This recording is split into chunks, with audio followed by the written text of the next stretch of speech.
episode 7, Down Neck of the Sopranos. This is a scene that is changing the entire trajectory of the Sopranos series. Sort of correlation here to businesses. You may think that there's small things in your business that are happening that are, not that big of a deal, but could be changing the entire trajectory of your business. That's why we never take anything small for granted either, because it's the big and the small events that impact our business and impact the things that go on. One of AJ's punishments was that he had to ride his bike and go visit his grandma at the nursing home. He says, yeah, they made me talk to a psychiatrist. And she's like, well, that's just a money-making scheme. That's a racket. And AJ says, well, it's not that bad. Dad sees a psychiatrist. And that is the moment everything changes. That one statement there, AJ doesn't realize he's doing something wrong, which once again, like I said in business, we don't realize sometimes when we're doing something wrong. Livia is just, her head is exploding. Why would any son of mine that I raised so well have to go to therapy? And she's upset, she's angry, he puts me in this home, he's talking to a therapist, he's complaining about me behind my back. But this changes the trajectory of everything, and we know what's going to happen next. If you haven't watched the show, I'm not going to spoil it for you, but this changes everything for Tony, and he doesn't even realize it. And in business, we don't realize what maybe one of our employees are doing with a customer or things like that. It's why it's so important to have our pulse on things and what's going on, because one event, one incident can simply change everything. All right, welcome to season 1, episode 7, Down Neck of the Sopranos Preneur Podcast, Sopranopreneur Podcast.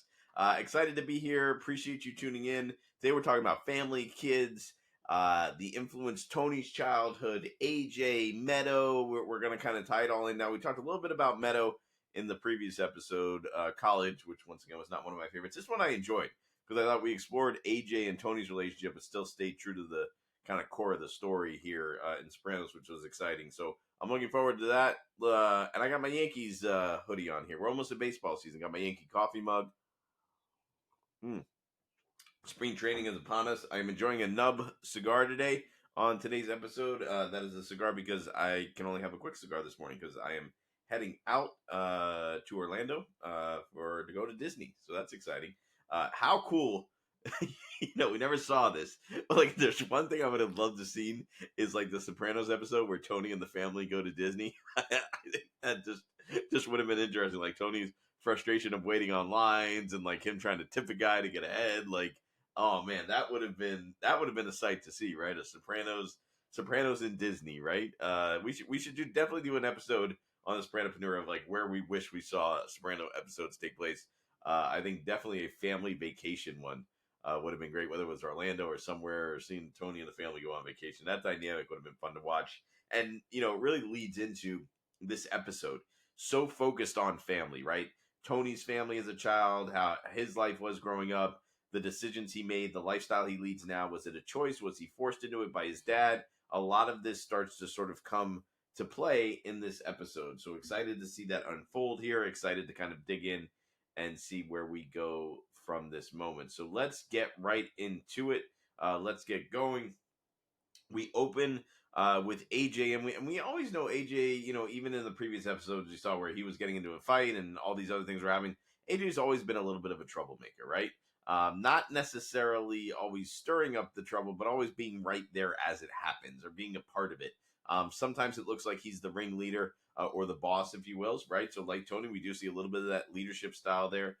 Where some of the kids are following him. And I think there's a little bit of these kids, and we saw it even with Meadow, this sort of cachet of Tony being a mob boss and them wanting to be a part of that. So lots of exciting things here happening, but we cut with AJ stealing some of the sacramental wine, which if you're Catholic, is A, not that strong of a wine, and B, something you really shouldn't steal, right? Like stealing from the church, that's a sin. And Carmela even says that to AJ at one point, how could you steal from the church? It don't make him any lower than that. Carmela gets on AJ a lot, which is interesting, especially when she catches him smoking marijuana. Little spoiler alert. But it is actually AJ is seen stealing the wine. And Tony's kind of biggest fears with this whole incident start to come to reality, that his son is going to grow up to be like him. As much as Tony's kind of following in his father's footsteps and Junior's footsteps, who were basically his heroes that he looked up to growing up, he doesn't want AJ to follow that. He really wants to be the guy that breaks the generational curse in his family of people being in the mob. I don't think he wants that for his son. He's not looking for that. I think Christopher, if anything, who's his nephew, is the child that he's raising into this family life and raising into this mob life, but he doesn't want it for his kids. And we do see this throughout the series, right? He doesn't want it for AJ. He doesn't want it for Meadow. We even talked about this, I think, in the last episode, right? If the show was to come back, we'd love to see, like we saw in that Super Bowl commercial, Meadow as the mob boss, but I don't think that's going to happen. So we're going to go from there. We see too Tony and Chris leaning on a guy that owes them money. Chris is basically the union compliance officer, and Chris doesn't like the job that he's assigned once again. So here we see Chris just never happy with the assignment he's getting from Tony, which is interesting. Every job that Tony gives him, Chris doesn't like, but he's still loyal to Tony, right? Because he believes in the overall mission and vision of what they're doing. So obviously, once again, we're doing entrepreneurial comparisons here on the podcast. The mission and vision of this, mob organization is very clear, right? And the guides for loyalty on this are very clear. Now, Chris and Tony don't always agree, but even with Tony giving Chris a bad assignment and things he doesn't like, Chris continues to stay loyal to Tony.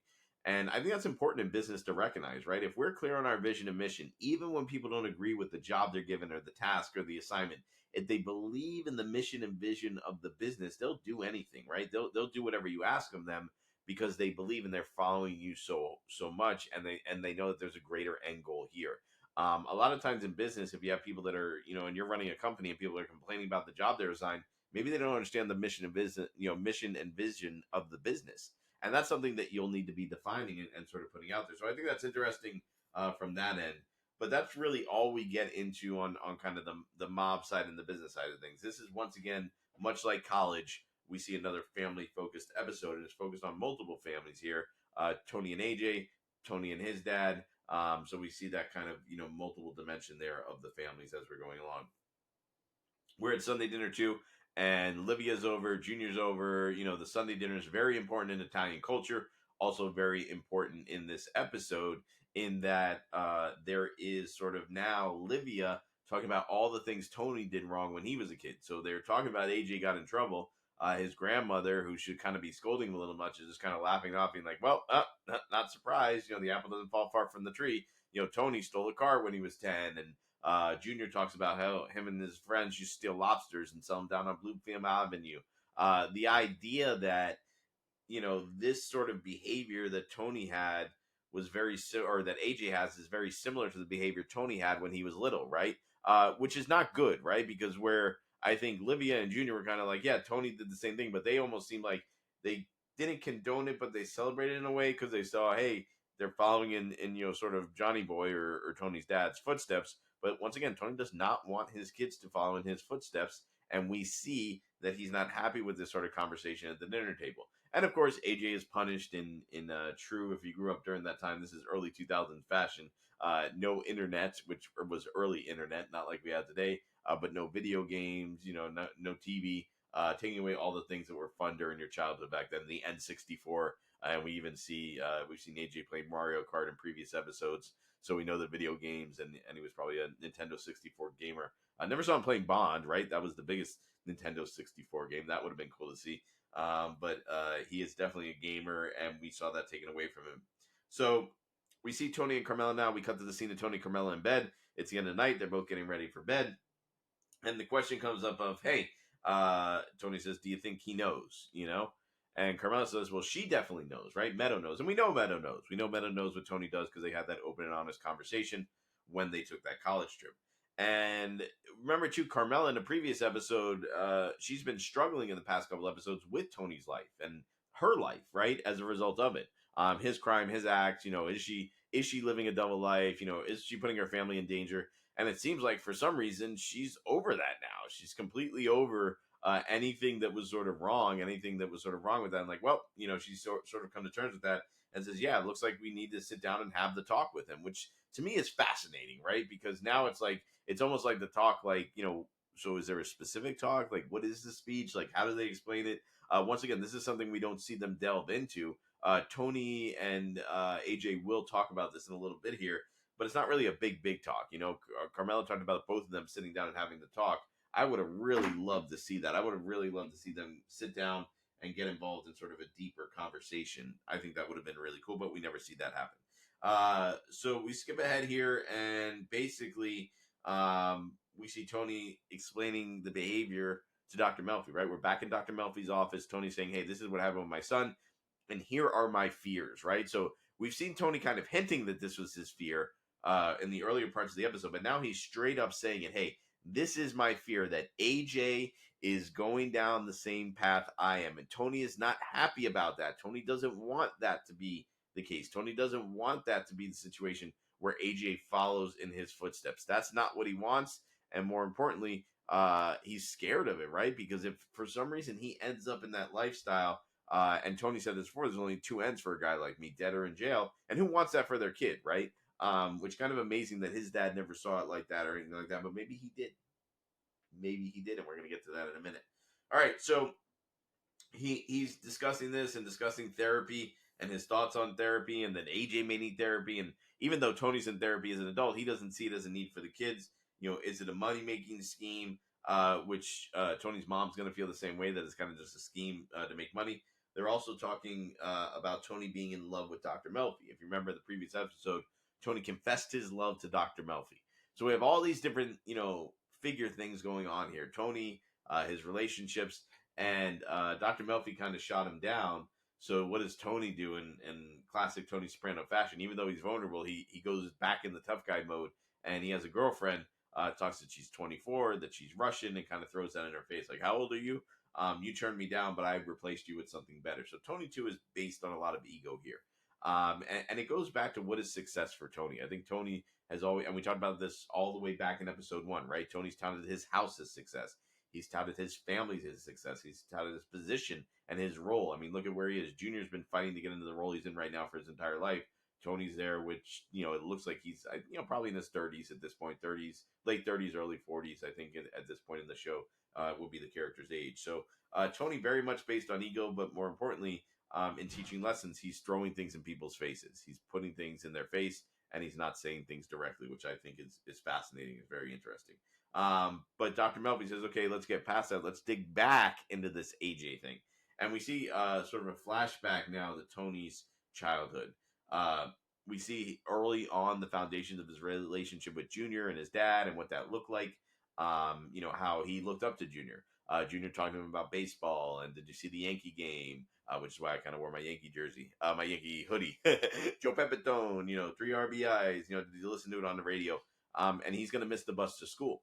And if he doesn't catch the bus, or he's not able to get on the bus, he's going to have to walk to school. So Junior and his dad leave.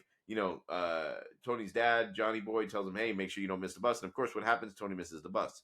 So now he's got to walk to school. He's got to go in a different direction.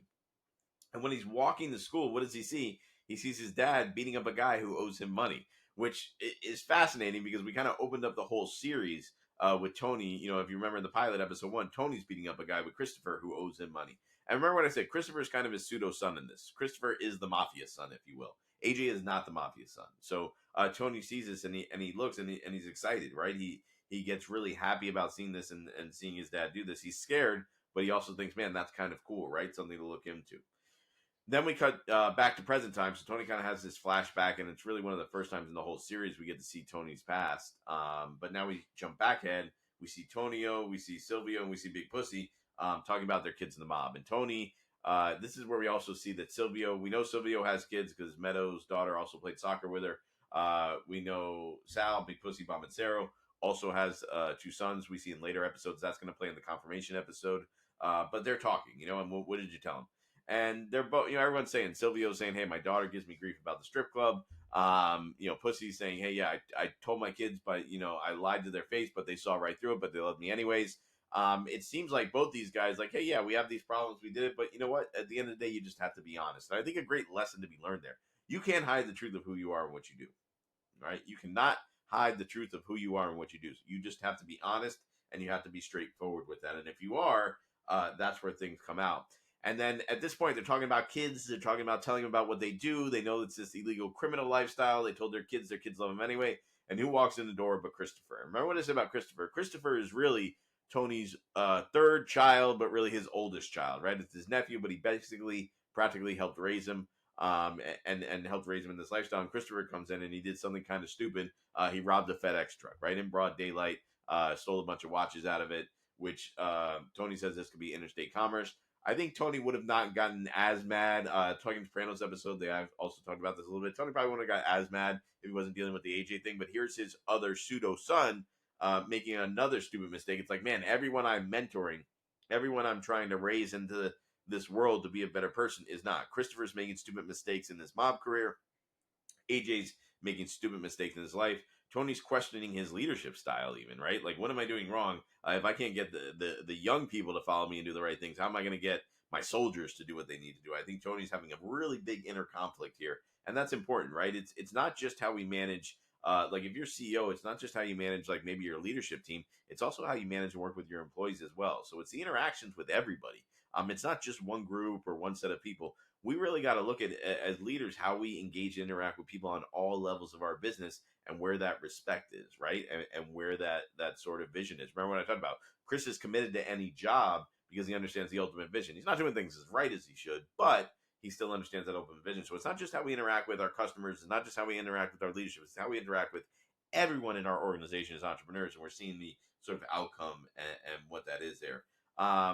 Carmela and Tony, then, this is a really interesting scene to me, because now they start to sort of get into the debate of, hey, what's going on with AJ, and whose fault is it? Is it a nature nurture thing? Is it because of the genes in Tony's family?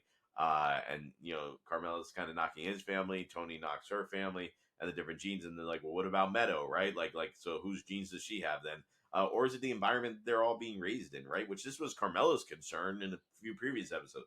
That she's putting her kid's life in danger. Maybe not that they're going to get killed right away, but that they may go into this mafia lifestyle, right? That's another threat to the kids, which I think is interesting, the whole nature and nurture debate and then getting into it. Does not end well, obviously, like much things with Tony and Carmela, it ends in an argument, and we see there. So one of AJ's punishments that he got, and this is like a pivotal point, changes the whole season now. If you're watching this for the first time, you don't realize this is a scene that is changing the entire trajectory of the Sopranos series. And if you don't know that, another, I think sort of correlation here to businesses, you may think that there's small things in your business that are happening that are, not that big of a deal, but could be changing the entire trajectory of your business. That's why we never take anything small for granted either, right? Don't take the small things for granted, because it's the big and the small events that impact our business and impact the things that go on.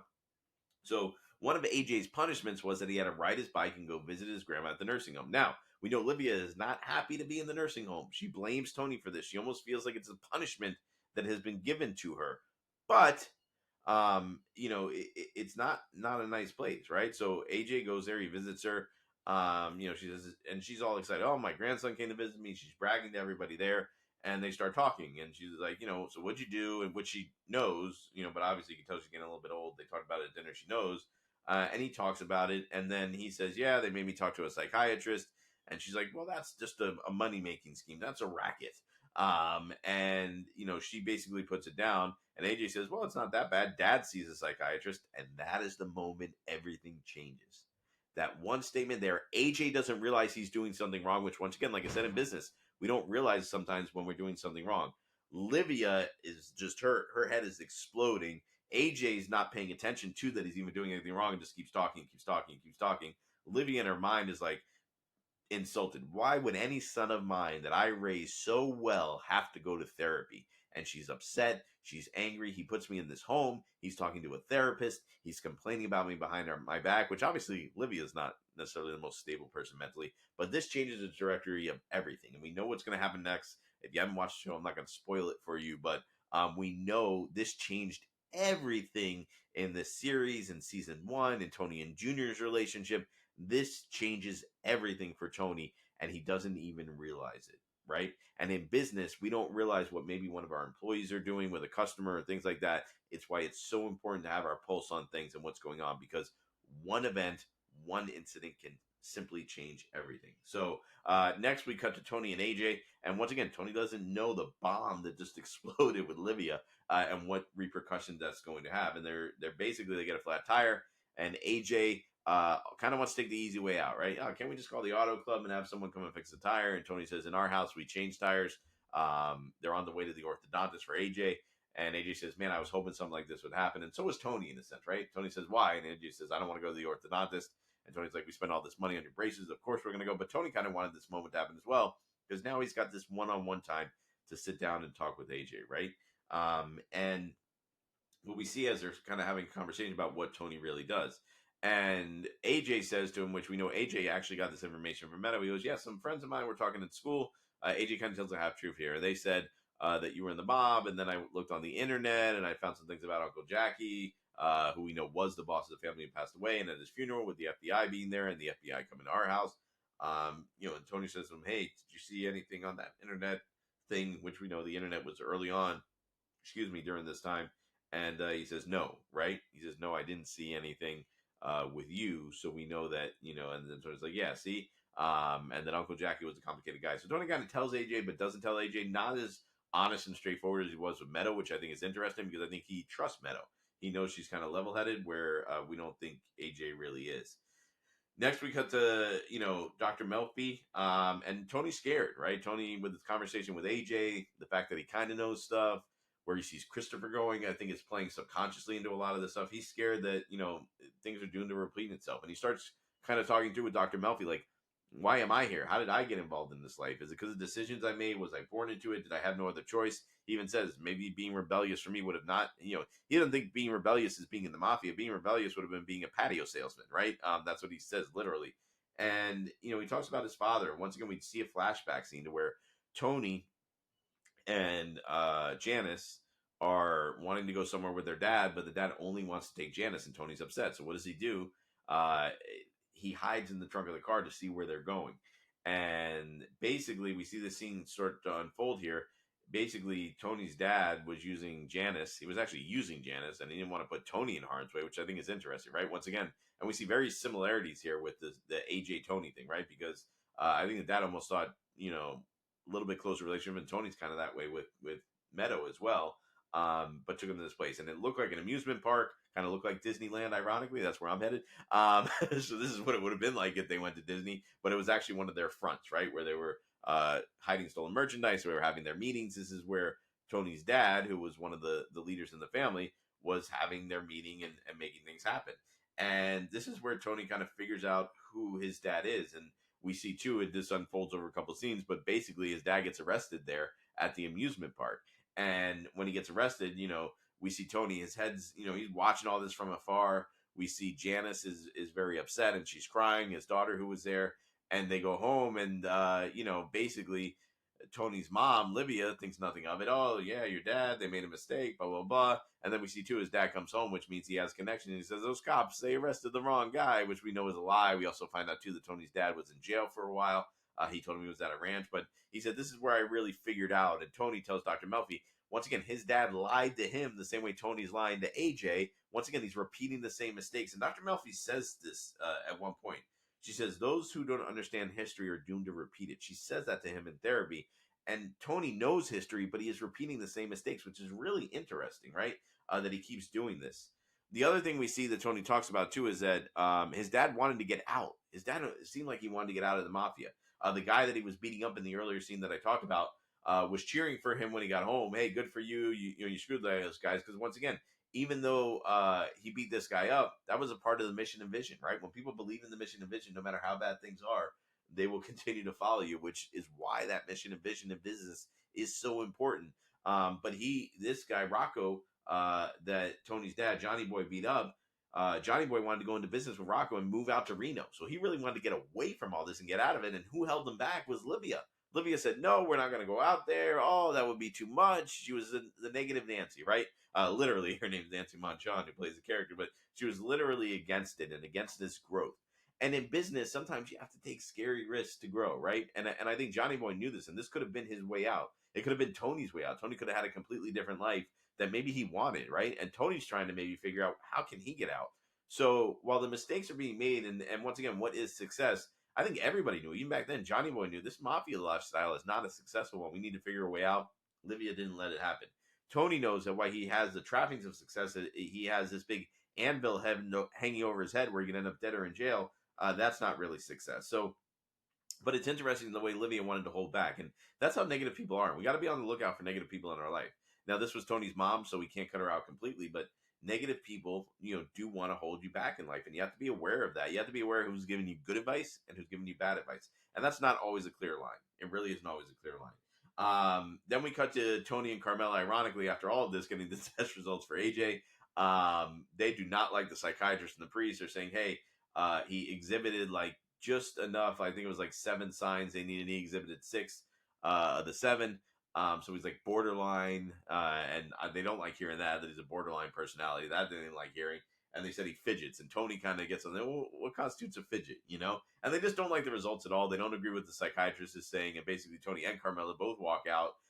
And once again, this is very similar to what Livia did in not letting Johnny Boy go into business with Rocco. They walk out. They don't want to listen. They don't want to hear the change that can happen that could help AJ not go down the path that they want him to go down. And they even tell the psychiatrist we shouldn't have to pay for it. So once again, Dr. Melfi warned about history repeating itself if you don't understand it. And we see the mistakes happening again. We literally see them happening again, which is quite interesting here. But then at the end, we see very similar. Remember when Tony's dad, when he was a kid, came back from being arrested and in jail, he brought home ice cream, and they ate it. And the episode ends with Tony. He's working out in the basement, comes upstairs. AJ's watching TV. And what does he end up doing? Tony makes ice cream with AJ, right? So going back to the simplest thing of father and son bonding, we know that was something for Tony and his dad with the ice cream. And then we see Tony and AJ bonding over the ice cream, and the episode ends there. So really interesting beginning and the ends. A lot set up here. A lot, once again, on the family dynamic, which I enjoyed. I enjoyed this more than the college episode. Maybe for me, it's being a father-son relationship as well. But quite interesting. So great episode here. Season 1, episode 7. Appreciate you tuning in. Once again, I will ask like I do on every episode. If you have not, please subscribe, follow, leave me some comments, reviews. Let me know what's going on. Show notes will be in the bottom as well with links to Omerta Cigars. I know I said I was having a nub cigar today. Still links to Omerta Cigars because I think they're great. I got another batch coming in. We'll be re-engaging those on the next episode. Shout out to Mafia Chronicles, Hardcore Italians for their support as always. Make sure you're following the Sopranopreneur Instagram. Links to the HBO Max episode and the Talking Soprano episode and the IMDb if you want to learn more about the episode in the show notes as well. So once again, thank you for tuning in to another exciting episode of Sopranopreneur podcast. Can't say it today for some reason. I am Mike Figuera. For more about me, MikeFiguera.com, and I will see you on the next episode.